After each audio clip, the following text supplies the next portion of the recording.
of the questions we get asked most frequently is whether people ask us whether they should take care of their hair differently because it's curly or because it's straight or because it's coarser. Generally, the hair's structure is the same. Doesn't matter whether your hair is, it's all determined by the shape of each hair individually.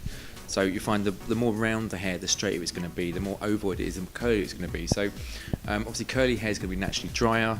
Straighter hair is going to have more moisture. So these are things that we want to try and take that sort of complication away from the consumer and away from women around the world by basically we solve that question for you. And one of the things we've done with the Sedal co-creation project is really we've broken everything down into its own component parts. So we have one for straight hair, we have one for curly hair, we have one for damaged hair. I always think when you start to look at your hair, if you want to start to style your hair and get your hair into the best look it can be, I think treat your hair the same way that you treat your skin. So I think when people sort of look after their skin, they tend to cleanse it, they'll tone it, they'll moisturize it, and then you'll put on your makeup, which is your kind of cosmetic cover.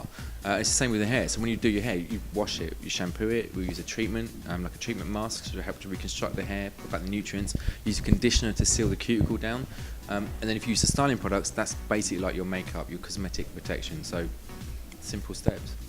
I think when it comes to colouring your hair, I mean, there's two types of colouring that people do. And that's either necessity, which is like you have your regrowth and you want to get rid of your white roots, or you have the fashion or the combination. So I think with colour, it's the formulations of colour products nowadays are so much better than they ever were.